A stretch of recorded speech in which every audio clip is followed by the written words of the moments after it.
آج ہم بات کرنے جا رہے ہیں ایک ایسی فلم کی جس میں محبت، تنہائی، قربانی اور بقا سب کچھ ایک ساتھ موجود ہے۔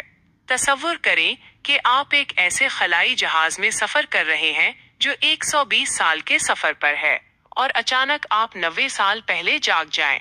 آپ کے ارد گرد ہزاروں لوگ موجود ہوں، لیکن سب گہری نیند میں ہوں اور آپ اکیلے ہوں۔ کہانی شروع ہوتی ہے عظیم خلائی جہاز ایولون سے۔ یہ جہاز 5000 سے زیادہ مسافروں اور سینکڑوں عملے کے ارکان کو زمین سے بہت دور ایک نئے سیارے ہومسٹڈ 2 کی طرف لے جا رہا ہے۔ تمام لوگ خصوصی ہائبرنیشن پوڈز میں سو رہے ہیں تاکہ لمبے سفر کے دوران ان کی عمر نہ بڑھے۔ سفر بالکل معمول کے مطابق چل رہا ہوتا ہے کہ اچانک خلا میں ایک خطرناک شہابی پتھر جہاز کے حفاظتی نظام سے ٹکراتا ہے۔ جہاز بظاہر محفوظ رہتا ہے، لیکن اندرونی سسٹم میں ایک خرابی پیدا ہو جاتی ہے۔ اس خرابی کی وجہ سے ایک پوڈ وقت سے بہت پہلے کھل جاتا ہے۔ اس پوڈ میں موجود شخص کا نام جم پریسٹن ہے۔ جم جب آنکھ کھولتا ہے تو اسے لگتا ہے کہ وہ اپنی منزل کے قریب پہنچ چکا ہے، لیکن جلد ہی اسے حقیقت کا علم ہوتا ہے۔ وہ جانتا ہے کہ ابھی منزل تک پہنچنے میں تقریباً 90 سال باقی ہیں۔ اس کا مطلب تھا کہ وہ پوری زندگی اس جہاز میں اکیلا گزار کر مر جائے گا۔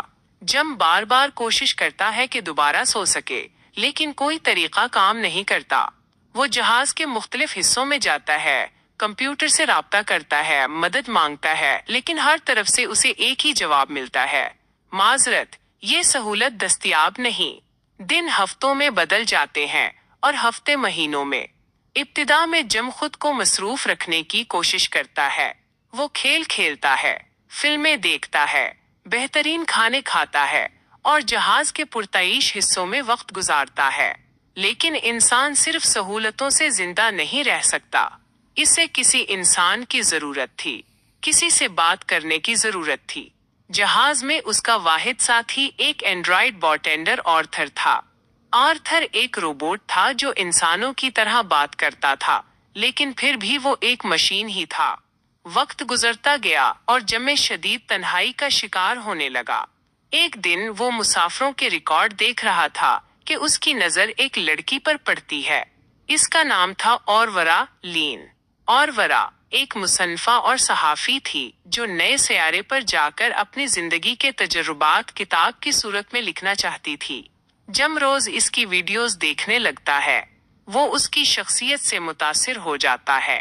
مہینوں تک وہ صرف اس کے بارے میں سوچتا رہتا ہے۔ پھر ایک دن وہ ایک ایسا فیصلہ کرتا ہے جو پوری کہانی بدل دیتا ہے۔ وہ اورورا کے ہائبرنیشن پورٹ کو کھول دیتا ہے۔ اورورا جاگ جاتی ہے۔ جم اس سے جھوٹ بولتا ہے کہ اس کا پورٹ بھی خرابی کی وجہ سے کھلا ہے۔ اورورا شدید پریشان ہو جاتی ہے کیونکہ اب وہ بھی اپنی منزل تک کبھی نہیں پہنچ سکے گی۔ شروع میں وہ غمگین رہتی ہے، لیکن وقت کے ساتھ وہ اور جم ایک دوسرے کے قریب آنے لگتے ہیں۔